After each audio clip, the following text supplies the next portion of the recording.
Vivo pela fé do Filho de Deus, o qual me amou e se entregou a si mesmo por mim. Não aniquilo a graça de Deus, porque se a justiça provém da lei, segue-se que Cristo morreu em vão. Ó insensato Gálatas, quem vos fascinou para não obedecerdes à verdade? A vós, perante olhos de quem Jesus Cristo foi já representado como crucificado? Só quisera saber isto de vós: recebestes o Espírito pela lei ou pela pregação da fé? Recebestes o Espírito pelas obras da lei ou pela pregação da fé? Outra expressão aqui é a pregação do Evangelho. Podem assentar. Pastor Humberto, aqui, gratidão pelo convite e pela confiança que me é dispensada, concedendo-me essa rica oportunidade para servir a Jesus. Cumprimentando o pastor Humberto, eu cumprimento todos os obreiros que estão juntamente com toda a igreja adorando a Jesus. Ao grupo de Gideões, vocês estão chiques demais com essa camisa, e eu posso dizer que vacilei, né? Podia ter pedido uma para mim, mas Deus siga os abençoando e os fazendo crescer de forma espiritual, em componência, em membresia. Que Deus abençoe. Eu preciso da sua atenção nesses primeiros minutos, porque o texto em questão, que foi inspirado por Deus a quem escolheu e dirigido pelo Espírito Santo para salientar um texto tão expressivo, que é declarado pelo apóstolo Paulo em sua contundência para defender a causa do Evangelho. Porém, seu contexto requer uma atenção toda especial para entendermos o porquê Paulo está usando essas expressões estas que têm uma conotação de repreensão e exortação, e ao mesmo tempo também expressa o testemunho interpessoal da obra que Jesus realizou em sua vida quando lhe salvou. Logo, o apóstolo Paulo, ele tem alguns objetivos ao escrever essa cartilha. É uma carta endereçada aos crentes das comunidades situadas na Galácia do Sul, e eram pelo menos 4 regiões compostas por comunidades cristãs que foram alcançadas pelo Evangelho. Quando Paulo, no curso da sua primeira viagem missionária, conforme o registro de Atos capítulo 13 e 14, passou por essa região ao lado de Barnabé, e pregando o Evangelho com poder e autoridade, conquistou para Cristo, no poder do Espírito Santo, muitos crentes que se converteram e formaram nessas 4 regiões, ali 4 igrejas, 4 comunidades cristãs: Icônio, Listra, Derbe e Antioquia da Pisídia foram impactadas pelo poder do Evangelho. Esta obra cresce de uma forma tão assustadora que Atos capítulo 14 demonstra a preocupação de Paulo deles ficarem firmes na fé e na graça que lhes alcançou, os trazendo para Cristo. E no capítulo 15, a notícia, ela chega até a Judeia.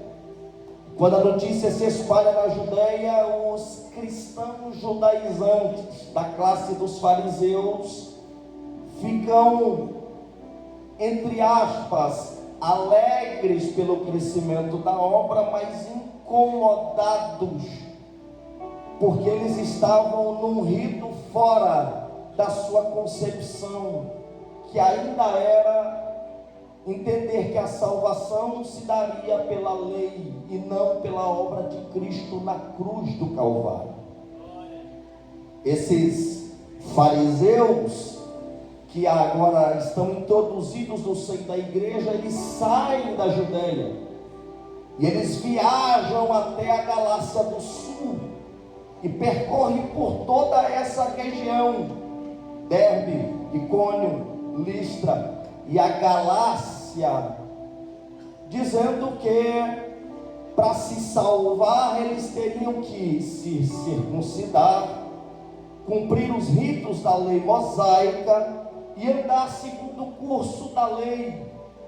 Só que isso acontece de forma sorrateira, sofismática, deturpadora do Evangelho, enganadora aos princípios e aos preceitos que Cristo ensinou, e os apóstolos, ratificando os ensinos de Cristo, também ensinou à igreja.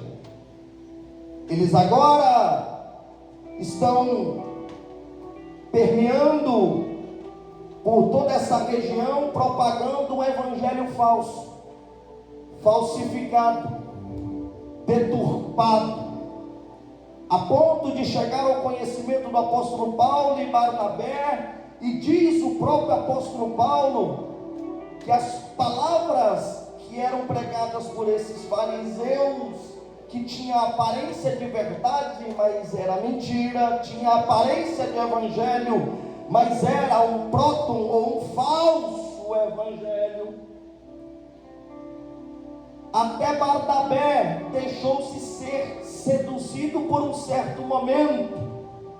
Segundo Gálatas capítulo 4, Pedro se assentou na mesa com eles e comia com eles, e chegou um certo momento que comportava-se como um deles, a ponto do próprio apóstolo Paulo precisar repreender Pedro, porque diz a Bíblia, ele era repreensível naquele momento.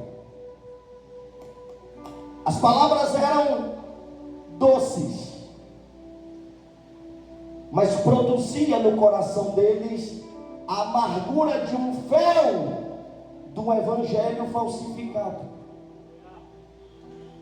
com a aparência de verdade, tipologias de verdade, tinha todo aspecto de verdade,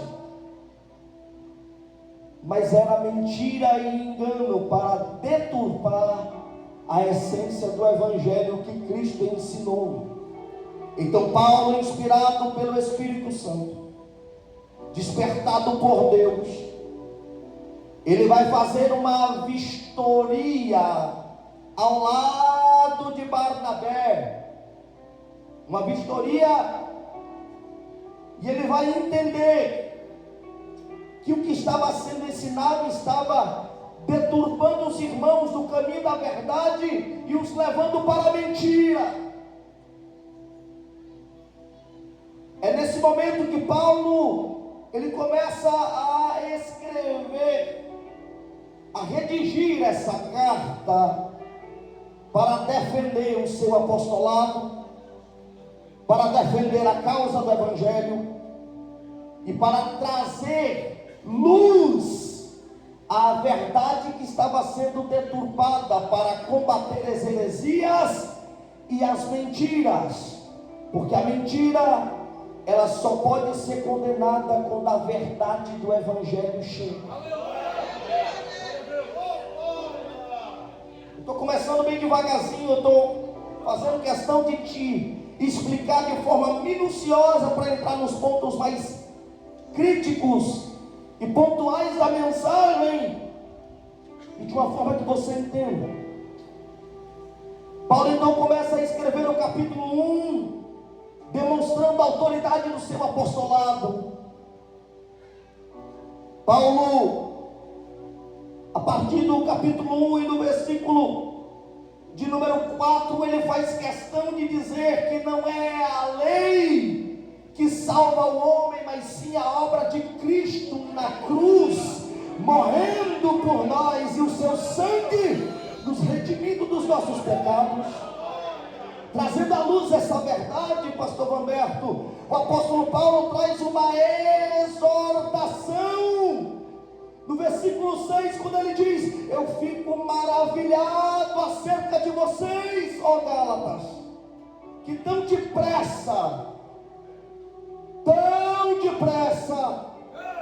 vocês saíram da verdade do Evangelho que os salvou, e agora estão vivenciando na perspectiva de um outro Evangelho. A palavra outro que Paulo usa aqui é uma expressão chamada heteres, do grego, que traduzido significa evangelho deturpado, evangelho contaminado, evangelho corrompido, evangelho travestido, isto é, uma mentira que está baseada num sofisma, que é um dos ardis de Satanás, conforme Paulo escreve também a carta aos Romanos, no capítulo 13, no versículo 8. Sofisma, ou essa ideia do heteros, traz a ideia de algo tão bem contado, uma mentira tão bem contada, uma mentira tão bem elaborada, uma mentira tão bem explicada, que ela tem aparência de verdade, parece verdade, tem aparência de verdade, se veste como verdade, tem aspecto de verdade, mas é mentira de Satanás, é engodo de Satanás, é um sofisma de Satanás, é uma armadilha de Satanás. E toda essa mentira, ou a ideia de sofisma, é uma armadilha que prende na ignorância daquilo que foi deturpado, porque o diabo, ele não pode tocar na igreja, a igreja tem dono, mas ele tem o propósito de deturpar a verdade de Deus em mentira, para contaminar a mente daqueles que um dia foram iluminados, e agora o propósito do diabo é os prender, os acorrentar na ignorância. É por isso que Jesus deixou bem claro na sua palavra: e conhecereis, aqui ó, e conhecereis, e conhecereis, e conhecereis, e conhecereis, e conhecereis, e conhecereis, e conhecereis a verdade, e a mentira não pode prevalecer, porque a verdade chega para libertar, a verdade chega. Oh, aleluia! Eu tenho o costume de dizer, meu amigo evangelista Eliabe, que o diabo, ele até prende na ignorância da mentira, enquanto a verdade está oculta, mas aqui não, Satanás. Aqui tem Bíblia, tem palavra, aqui tem verdade do Evangelho para esclarecer e iluminar toda a verdade de Deus e deturpar a mentira que o diabo, ele quer se propor para escravizar os crentes. Quem trouxe Bíblia aí? Quem trouxe Bíblia? Quem trouxe? Se você puder, coloque perto da cabeça assim, ó, e diga aqui, ó, é luz da mente, é luz do cérebro, é luz da cabeça, é palavra de Deus da mente, é verdade de Deus revelada, é a luz cristalina do Evangelho, que quando chega, a festa do diabo cai por terra, porque conhecereis a verdade, e a verdade vos libertará. É isso que o diabo, ele está tentando fazer, é tirar a Bíblia dos nossos púlpitos, Jesus não é a pregação, é tirar a Bíblia, porque pode até pregar, mas se pregar como esses fariseus faziam, de forma deturpada, a ignorância predomina. Mas quando a verdade, ela vem com iluminação, graça, revelação, poder e profecia, não tem mentira que prevaleça. Oh, aleluia, oh, glória a Deus. Isto era tão maquiavélico, que eles tentaram usar a própria imagem de Jesus para os enganar. Jesus cumpriu a lei, e se Jesus cumpriu a lei, vocês precisam também estar debaixo da lei. Ou seja, se Jesus cumpriu a lei e ele é o exemplo do cumprimento da lei, então, só que a lei ela é cumprida para revelar a graça de Deus manifesta na cruz. Porque como não havia alguém suficiente para cumprir os ritos da lei e trazer salvação plena ao homem, ele então se faz substitutivo, isto é, o cordeiro substitutivo que morre no nosso lugar, levando a maldição que era nossa, para que nele, caindo a maldição que era nossa, fosse aberta então a porta da graça e a justificação por intermédio do seu sangue, que nos purifica de todo o nosso pecado. Isto é, a lei te aprisiona tanto que Paulo em Romanos capítulo 7, ele faz uma declaração que é interpessoal, mas também é cristológica, é soteriológica, quando ele diz: miserável homem que eu sou, quem me livrará do corpo desta morte? O bem que eu quero fazer não faço, mas o mal que eu não quero fazer, isto faço, não porque quero, mas por causa do mal que está intrínseco em mim. E isso condenado pelas obras da lei, que não é suficiente para me tornar redimido.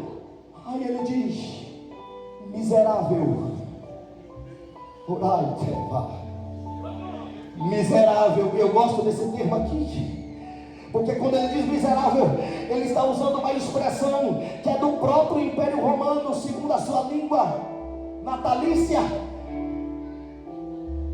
Quando ele diz miserável, ele está dizendo miserium. A expressão atrelada a Deus é misericordia, isto é um miserável que está condenado pela consequência do pecado. É um miserável que está preso pela força do pecado. É um miserável que está preso pelo poder do pecado. Mas a expressão miserium traz a ideia de um miserável dentro do coração de quem ama, dentro do coração de quem não desiste, dentro do coração de quem está disposto a amar. É por isso que ele diz aqui em Gálatas capítulo 2 que ele está crucificado com Cristo, e agora ele não vive mais eu, mas é Cristo que vive nele, por causa do amor de Cristo que imperou sobre ele, isto é, misericórdia.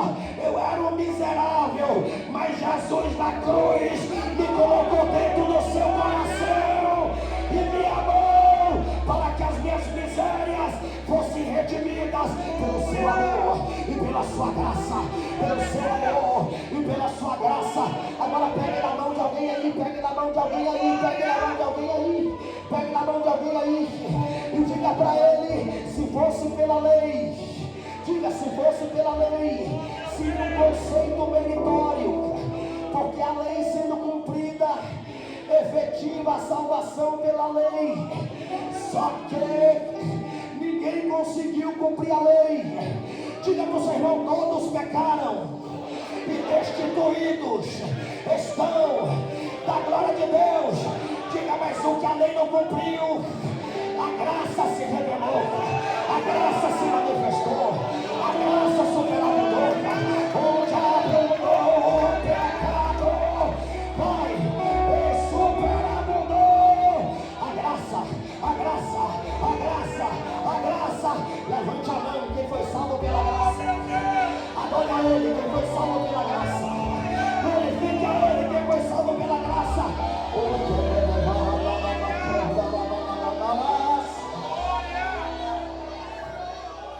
Pega na mãozinha dele de novo. Eu juro que eu não vou te incomodar muito com isso aqui, não, mas é só para interagir com você na mensagem. Pega na mãozinha dele, diga para ele: a lei te torna besta, achando que você é alguma coisa por causa da obediência. Diga então: baixa a crista e te humilha, porque a lei não te salva, mas é a graça que te torna humilde. Para entender, é por causa dele, é por causa dele, é por causa dele, é por ele. Levante a mão e adore aí, por pelo menos alguns segundos a Deus.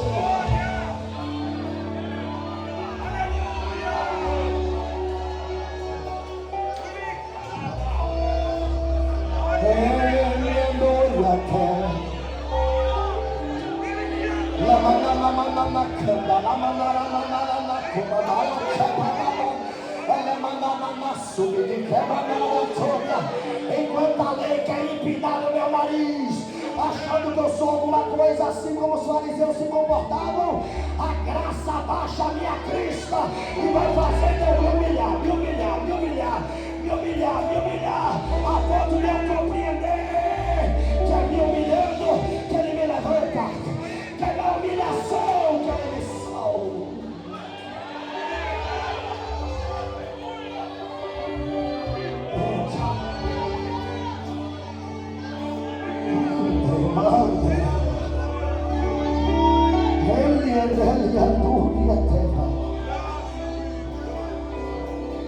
Aí ele diz: ó insensatos, isto aqui não é uma ofensa,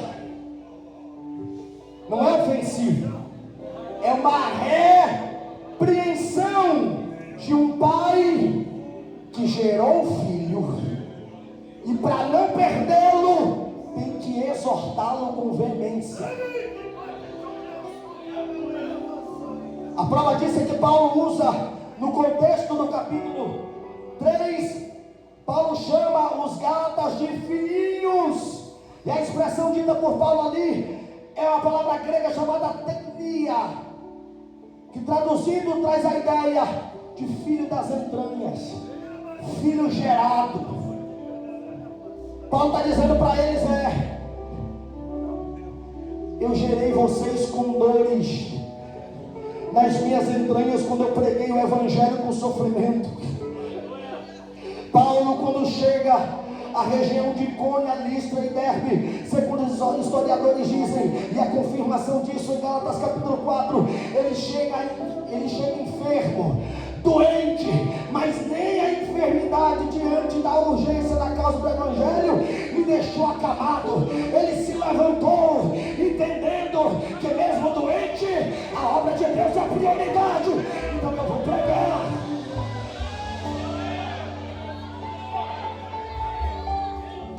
Ele ganha essa região ao lado de Barnabé, isso gerado nas suas entranhas.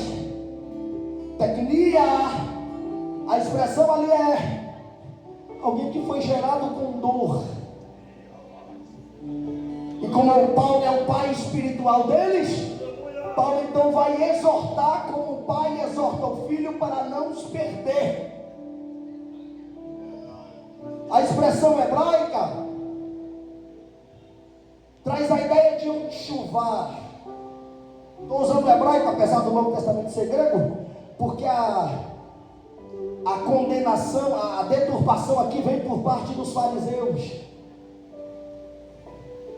que se apropriavam de preceitos judaicos.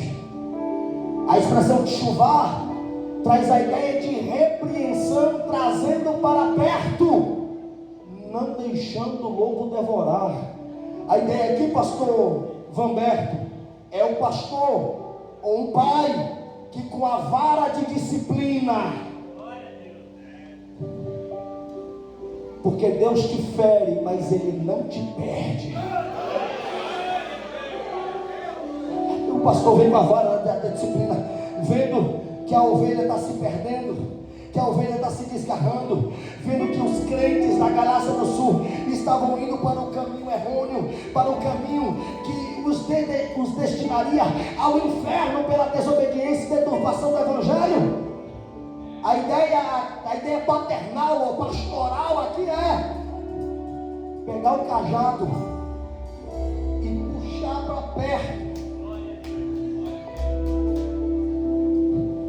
E para não sair de perto, ele amarra a pata aqui, ó, e vai para a parte de baixo do bordão. A parte de cima envergada serve como um instrumento de push, para puxar, mas a parte de baixo é a vara da correção. Aí ele vai na pata da ovelha e dá umas pancadinhas. É Paulo aqui, oh insensatos, é uma pancadinha. É Paulo batendo, é Deus exortando, usando a instrumentalidade de Paulo para exortar, como se estivesse dizendo: eu vou te ferir agora, para o diabo não te tragar amanhã.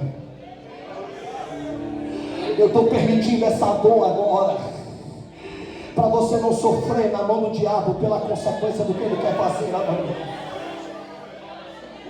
Eu estou te puxando e quebrando a tua pata agora, porque com a pata quebrada você não vai para onde quer. Com a pata quebrada eu sou pastor que tem azeite, que passa para sarar, te pego nos braços e agora você não vai para onde quer.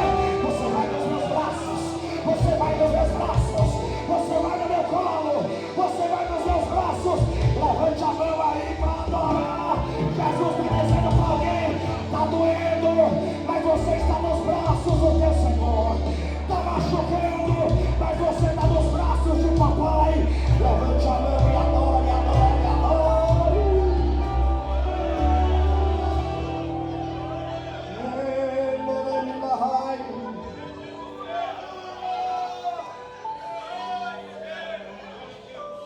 A exortação dói, mas te livra do inferno. Dói, mas priva a tua alma do melhor de Deus para a tua vida. Dói, priva a tua alma de não viver o melhor de Deus na sua vida. Pegue na mão de alguém, pegue na mão de alguém e diga para ele: vai doer, mas tem azeite para sarar. Vai doer, mas o diabo não vai ter o gostinho de dizer: eu frustrei os planos da vida dela, os planos de Deus na vida dele. Diga pro teu irmão: vai doer, mas Deus vai te sarar, vai te curar. Tem azeite, tem azeite, tem azeite, tem azeite, tem azeite, tem azeite, tem azeite para curar.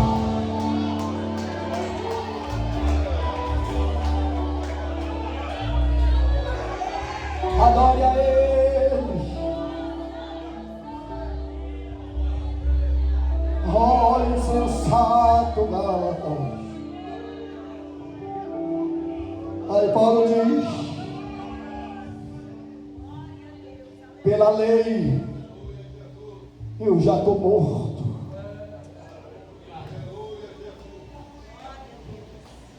Para viver segundo a obra do Cristo que me amou. Aí ele vai declarar o tema que vocês escolheram: já estou crucificado.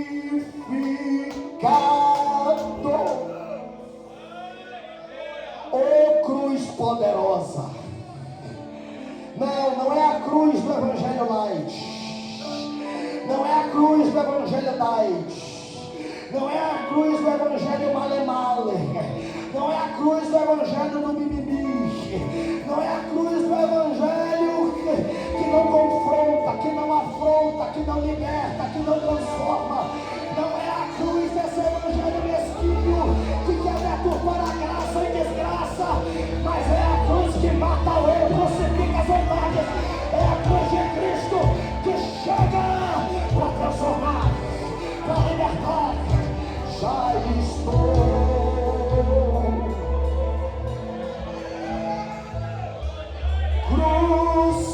crucificado com Cristo, e agora não vivo mais eu. A expressão eu no grego aqui é ego, da onde vem a palavra egolatria, trazendo a ideia que não tem poder em si mesmo, é algo vazio e tem a necessidade de preenchimento para ser alguma coisa.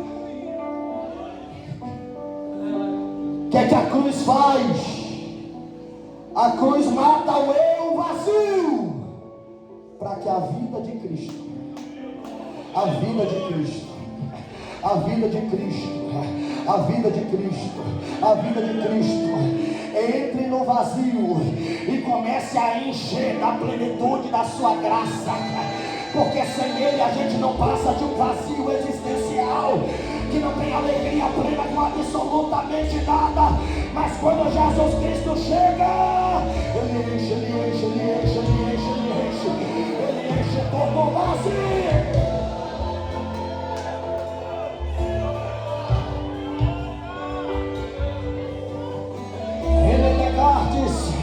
Em uma das suas filosofias ele diz que dentro do ser humano tem um vazio existencial do tamanho de Deus. Por quê? Porque todas as coisas obstantes ao contrário de Deus não são suficientes para preencher. Então você pode ser rico, pode ter conta bancária gorda, tua conta pode estar no azul, pode ter a porta aberta, pode ter todas as realizações que competem os teus sonhos e aspirações, pode ter namorado, pode se divertir, mas nada disso é capaz de preencher. O dinheiro não enche, o pecado não enche, o sexo ilícito não enche, namorado não enche, o emprego dos teus sonhos não enche, a formação não enche, o canudo da tua formação e a realização dos teus desejos profissionais não enche. No Instagram está bombando, também não enche.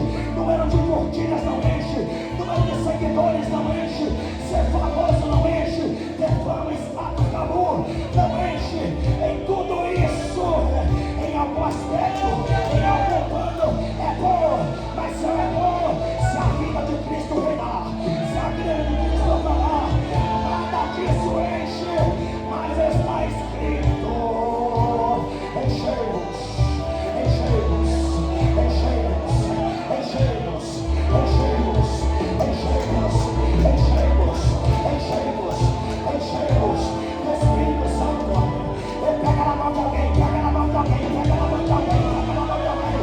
Diga para ele: estavam todos reunidos no mesmo lugar. De repente, ouviu-se o som de um vento fervente e impetuoso que encheu toda a casa, e todos foram cheios, foram cheios, foram cheios, foram cheios, foram cheios, foram cheios, foram cheios do Espírito Santo. Levante a mão e adore por 10 segundos. Levante a mão e adore por Deus. Por 10 segundos. Eu vou deixar você adorar. Eu vou deixar você adorar. Quem pegou a batalha, quem pegou a batalha, abra a boca e adore, abra a boca e glorifica.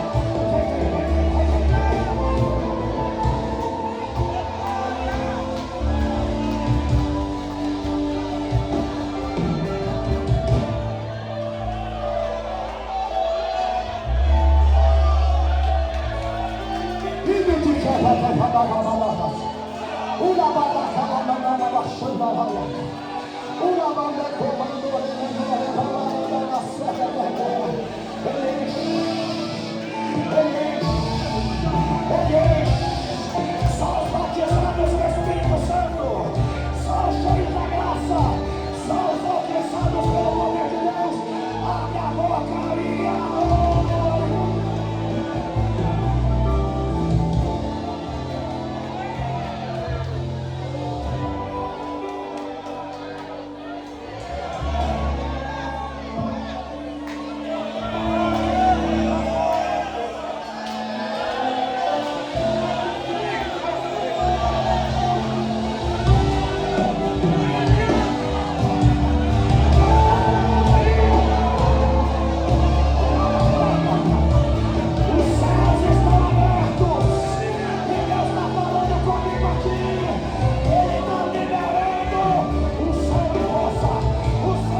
Eu não brinco em cima de altar.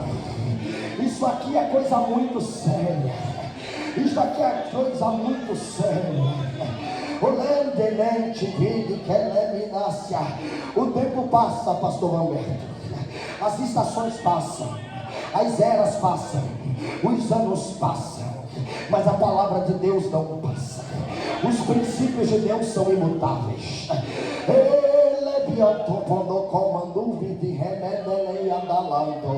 Ela é para eu não brinco tão certo como vive o Senhor. Fala a verdade, te digo.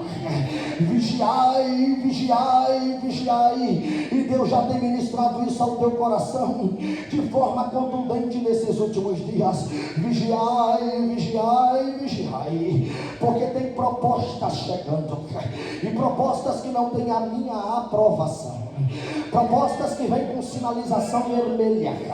Ei, é travestido de bondade, mas é ruim. É travestido de verdade, mas é mentira. É travestido de benefício, mas na verdade é engano de Satanás. E o Senhor te alerta mais uma vez. Bandubi, Ele já te deu sonhos, sonhos que foram entregues por parte de outros. Ele já falou contigo, e agora Ele me usa uma vez mais, por sua graça, para te relembrar, porque vai intensificar o nível de adversidade. No entanto, com a intensificação dessas adversidades, te diz o Senhor: o que tu estás contemplando, o que tu estás vendo, acha tu maravilhoso aos teus olhos? Não sabes que eu tenho ainda coisas maiores e mais abundantes, no nível de crescimento que vai abalar o bairro de Jardim Bela Vista, Palmeiras e Vales Essências.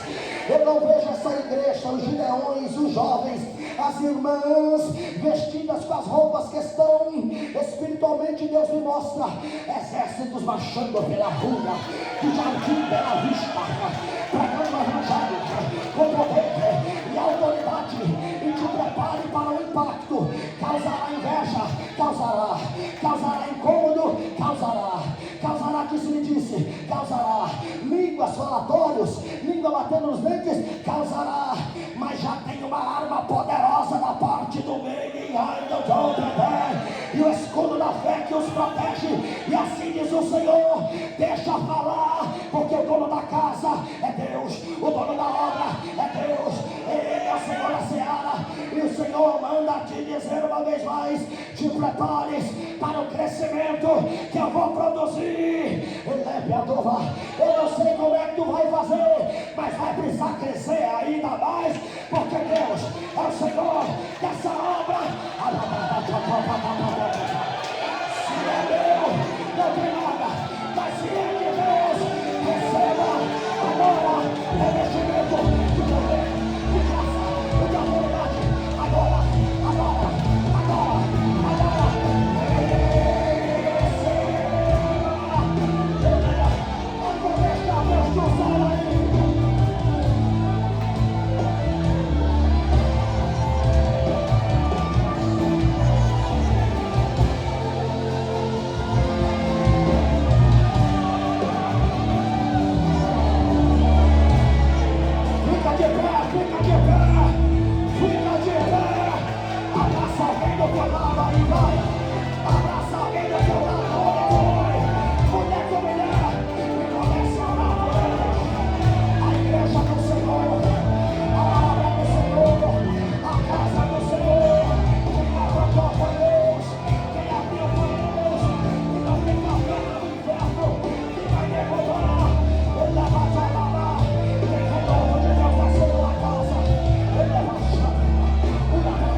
a boca e adora.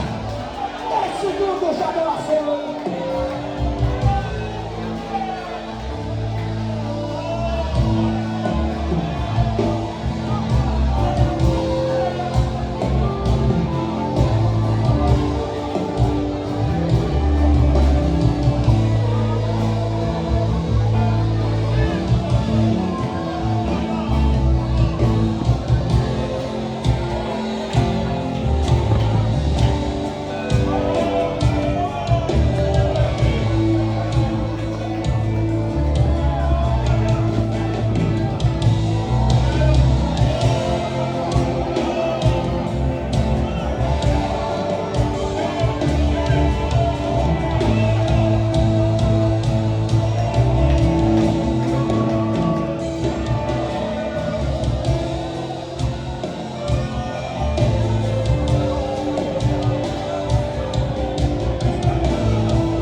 O que emana na cruz é redenção.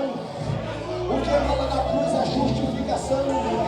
O que emana da cruz é o efeito poderoso do sangue de Jesus. O sangue de Jesus tem poder. O sangue de Jesus é maior que a lei. O sangue de Jesus é maior que o pecado. O sangue de Jesus é maior que o inferno. O sangue de Jesus é maior que a queda. O sangue de Jesus é maior que a infração. O sangue de Jesus, ele te cobre e te coloca de pé.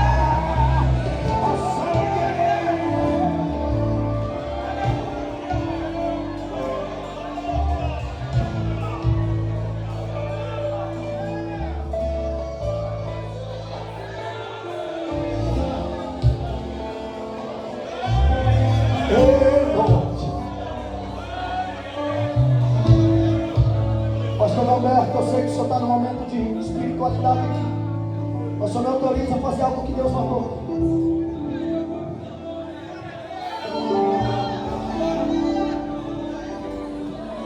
Deus falou comigo aqui.